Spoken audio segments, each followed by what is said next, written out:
Alrighty, folks, and welcome to the Chronicle Podcast channel and the first episode of the new year. So, firstly, I would like to say a big Happy New Year to all of you.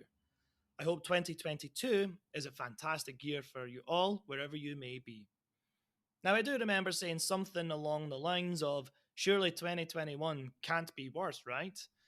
Now, I don't want to repeat that, but I do sincerely hope 2022 is the year where we see an end to COVID once and for all. I am doubtful, but hopeful at the same time that life can return to normal by the end of this year. But we shall wait and see. However, this podcast isn't about the future, it's about the past. Now, speaking of the past, within this year, according to the statistics given to me by Anchor or Spotify, the Chronicle podcast, since switching over to Anchor, has increased by 120% in terms of listeners and had an increase of 263% of followers. So, thank you very much, everyone. Now, as well as that, the podcast has released 34 new episodes, totaling 979 minutes worth of content, and by all accounts, 4 people listen to my podcast more than any other. Now, to quote Chandler's boss, friends, all the numbers are going up, so I'm happy. I hope to see those numbers continue to rise, combining both the statistics given to me by Buzzsprout and Anchor between the switch of platforms. The Chronicler has a total of around 3,700 downloads, roughly. And that's within the first year and a half, so I really do hope that the show will continue to grow throughout the next year. And I do think I can give myself a pat on the back with that. So here you are. Now just remember that the podcast is available on other social media platforms such as YouTube. So be sure to subscribe there if you haven't already. I'm hoping to post videos as well as podcasts this year, but that's all in good time. So be sure to follow me on social media so you can see what I'm planning for the future and for this year. Now, I did mention there that 4 people listen to my podcast more than any other, so I want to say a special thank you to you 4. Now, speaking of which, it does make me a little sad that I don't know who those people are. So if you ever want to get in touch with me personally, feel free to give me a message on my social media platforms, whether it be Twitter, Facebook, or Instagram, or you can email me at thechroniclerhistory@gmail.com. Now, I'll repeat it again, thechroniclerhistory@gmail.com. But for now, let's get on with the show that all of you seem to really enjoy, which makes me feel very happy inside. And that is Chinese history. So now we are on to episode 42 within our chronological timeline, and it is all about the Sui Dynasty. So the Sui Dynasty was founded in the year 581 and was a rather short-lived one, being toppled by the Tang in 618.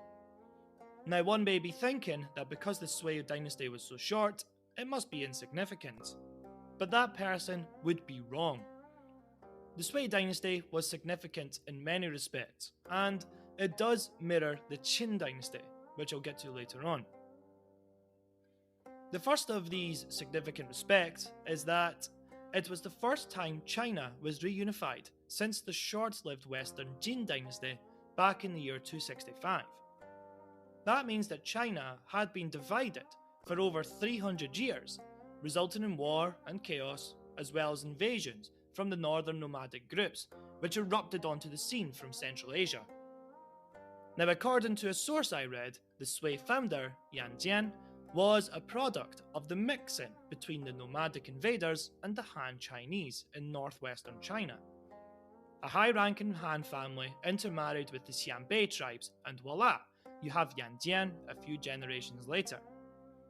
Yan Jian started off as a powerful general under the northern Zhou dynasty and was called the Duke of Sui, and he managed to establish himself in the north, and the Zhou dynasty were beginning to fixate their gaze south. However, they were under pressure from other tribes up further north, in modern-day Inner Mongolia or Mongolia. Yan Jian was able to establish himself as a capable general in war and soon found himself becoming the top minister within the Zhou court. He was regent. Now you should know by now, if an outsider to the imperial family is regent, the dynasty is in trouble. However, Yan Jian found a way around this by legally adopting the young Zhou emperor as his grandson, therefore claiming legitimacy to the imperial family.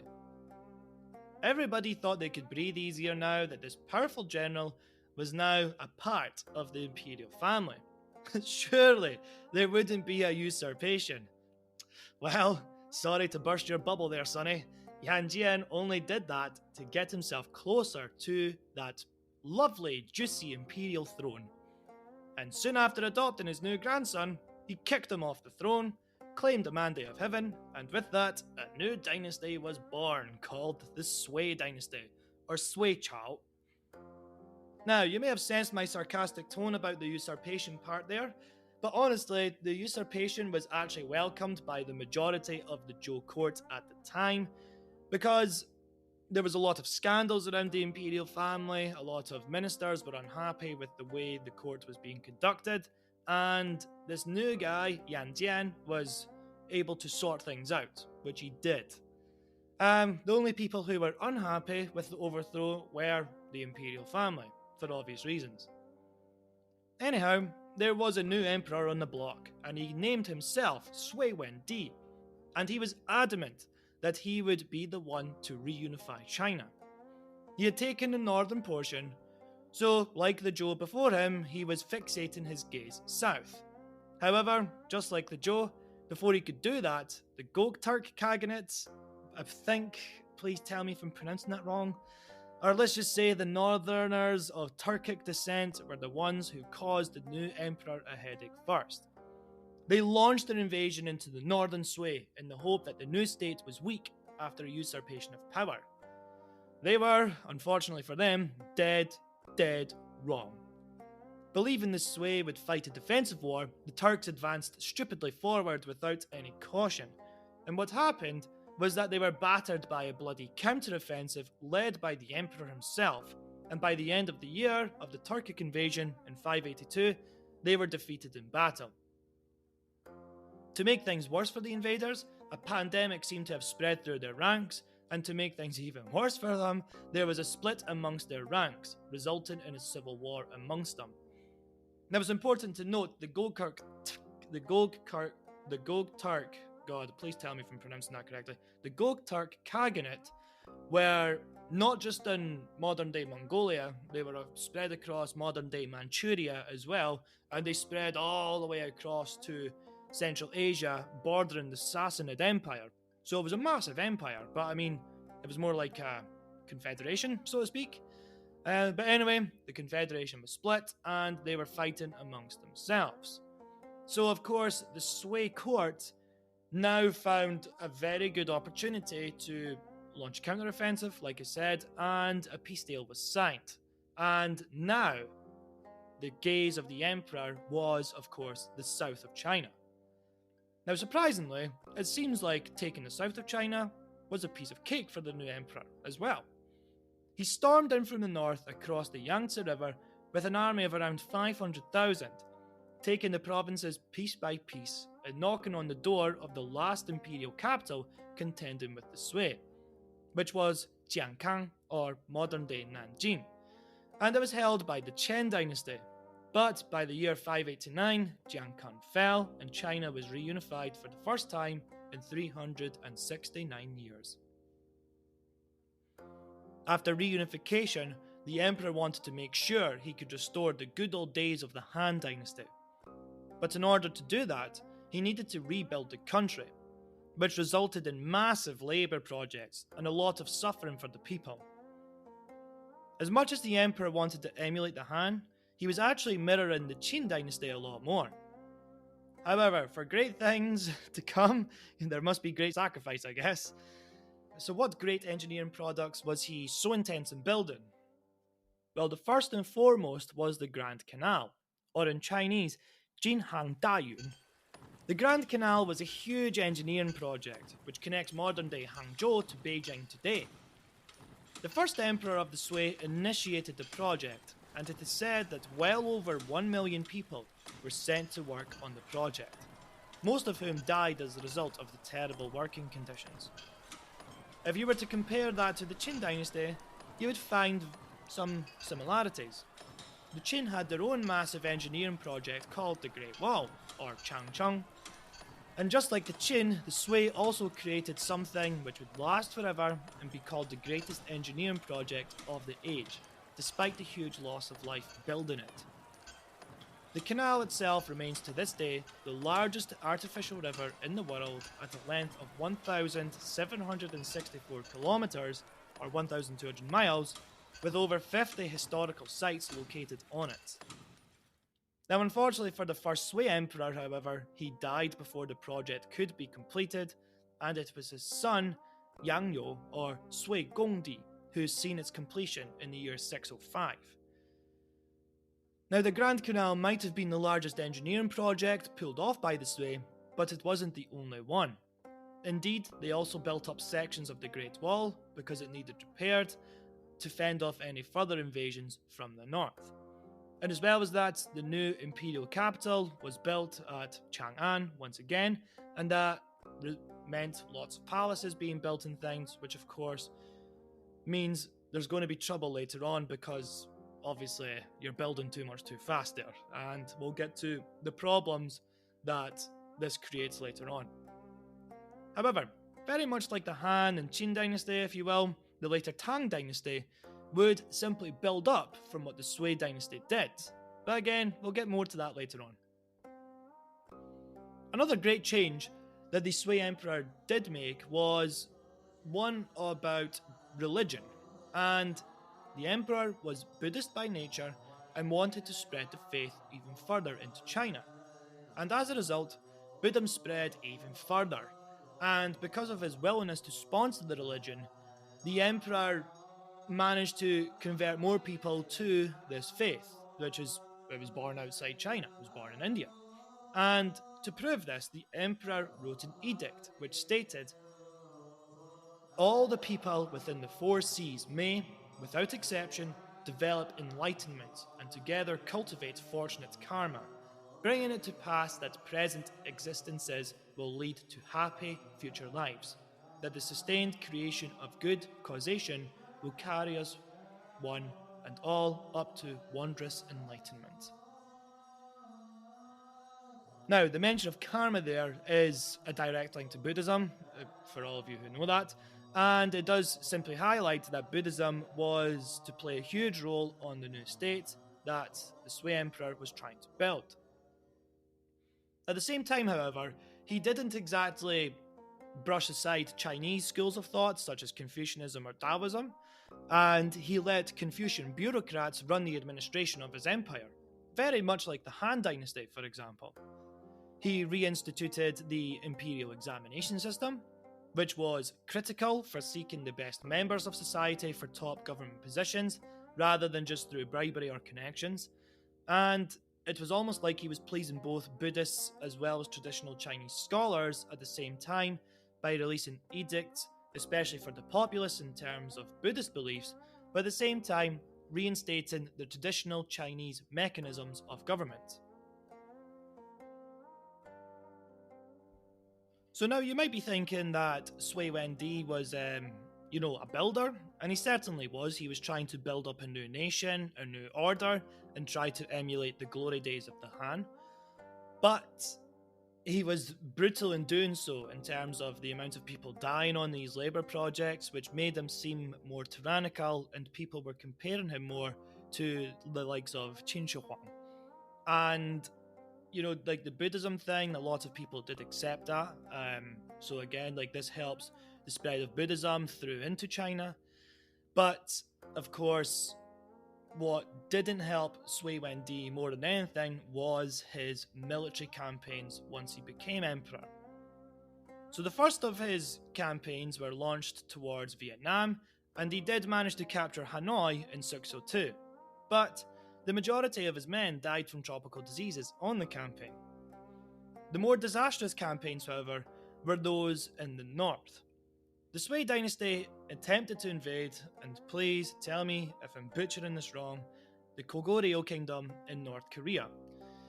The reason as to why are summed up perfectly by Christina Lai in her article titled Realism Revisited: China's Status-Driven Wars Against Goguryeo in the Sui and Tang Dynasties. In the article, she said, the Sui emperors warred with Goguryeo because it refused to pay tribute to China. China's national capabilities and prestige were stronger than those of the Goguryeo Kingdom, so its resistance to the tributary system could have emboldened other smaller powers to challenge China as well. Now, one thing to point out, as I haven't mentioned it before, is what's the tributary system? It's basically a smaller country within Asia, like the Koreans, accepting China's superiority by paying tribute to the culturally superior nation, as the way the Chinese seen it. It was usually a win-win situation for both parties, as the smaller states could usually continue business as usual, and in return they just pay an annual tribute, and the Chinese wouldn't attack them in return. Now, this usually only happened when the Chinese were unified under one dynasty, like the time frame we are discussing now. So as the Chinese were rising once again, by all accounts, the Goguryeo were training the troops and piling the grain, and to ease tensions between the two, Emperor Wen wrote to the Goguryeo king, Gao Yuan, an edict saying the following: I receive the heavenly mandate, and therefore I must care for my people and land. You possess small land and less population, but I own most of the world. If I were to be cruel, I would simply send one Chinese general to fight a war with you and save all the trouble. Instead, I am giving you another chance to make things right. I truly hope that you understand my kindness. The king ignored the order from the Chinese emperor and began raiding a nearby kingdom, which the Sui seen as an upset to the intricate power balance which was beginning to unfold in the northern regions of Asia. As a result, the Sui emperor sent an expedition of 300,000 men to deal with the Korean kingdom in the year 598. It was a bitter campaign, where the majority of the soldiers died not so much from fighting, but from the extremely cold conditions they were sent into. However, despite this, Emperor Wen got his submission from the Korean kingdom and all was settled, or so he thought. After the death of Sui Wendi in 604, the newly crowned Yang Emperor had some serious issues to deal with. The first was those Koreans once again. Emperor Yang discovered that the submission by the Koreans was only a strategic decision, and not entirely sincere. The evidence which made him come to such a conclusion was that letters were intercepted between the Goguryeo and the Turkish Khanates in modern-day Mongolia, presenting a danger to Chinese interests in the north. Emperor Yang then wrote another edict to the Goguryeo kingdom warning the Goguryeo king should pay tribute to China as soon as possible. If he does so, I will treat him the way I treat the Turkish Khan. If he fails to do so, I and the Turkish Khan will pay a visit to your country. So once again, the Koreans ignored the edict, and soon it meant war. Only this time, Emperor Yang wasn't like his father. He wasn't a military man. And as a result, the Chinese marched there with hundreds of thousands of troops, only to be defeated by the Koreans, not only in one campaign, but two. Emperor Yang called for a third campaign, despite everyone within the court saying it was foolhardy. However, Emperor Yang was steadfast in sending a third costly expedition to Korea by saying, Goguryeo is only a small country and situated in the middle of nowhere. It now dares to occupy China's border territory and loot Chinese cities. I possess the moral high grounds to save my people and fight with you. If you recognize the urgency of the current situation, then you shall regret it sincerely and beg for more good luck. Now, one would argue that the emperor was stupid for going on this campaign, as he had already depleted the empire of so many of its resources, and he used the Grand Canal for these military operations, which turns out to be a complete failure. But, for a moment, I think it's important that we put ourselves in the Emperor's shoes. He was the Emperor, Tienzu, or the Son of Heaven. He owned, from his perspective, the entire civilized world in the East. Yet some small, inferior country, in his eyes, kept humiliating him. This, of course, was an outrage and a humiliation which he felt he personally had to avenge. So, the third campaign went underway, and the Koguryo kingdom finally surrendered to the Sui in 614. However, the damage was already done for the Sui at this stage. So, you've seen the year there, right? 614. Now, the Tang Dynasty established themselves in the year 615. So, of course, at this stage, the Suede Dynasty was falling apart. Now, a combination of the factors which led to the Suede Dynasty falling are as follows. So the first was the huge taxes imposed on richer families for these massive construction projects which were underway, and in particular the Grand Canal. The human cost was bad enough, but the canal was undergoing serious issues, and according to a Chinese source, the first Sui emperor wanted to complete the canal for trade and military purposes. The second emperor, however, only wanted to finish the project because he liked women from southern China. And rather than having them take a long land route journey, he wanted to get them to the lovely capital faster. Therefore, hundreds of thousands of people died, simply because one man wanted the company of lots of women faster than usual. That, of course, would cause an outrage, not just amongst government ministers, but family members of the victims of the project. So now the Sui Emperor had ticked off the rich by taxing them heavily for big engineering projects, just so he could get some, and the poor for dying on said engineering projects, which were nothing more than pleasures of the flesh. And the cherry on the icing on the top of the cake was the failed military endeavours to the north, which again the rich suffered from for paying even more taxes, and the poor again suffered because they were the ones who died on said military campaigns. So as you can imagine, people had begun to question the Sui having heaven's mandate, and rebellions sprung up as soon as the Koguryo kingdom surrendered in 614. It is said that straight after the surrender, the Sui army had to rush back to China just to deal with rebellions. And in this chaos, it was one clan who rose to the top. And yes, of course, it was the Li clan. And they are the ones who established the Tang Dynasty. But that is going to have to wait for the next episode, which will be published in 2 weeks' time. So I hope you've enjoyed this episode. And once again, thank you all for listening to the Chronicle podcast. And like I said, Happy New Year, everyone. Goodbye for now.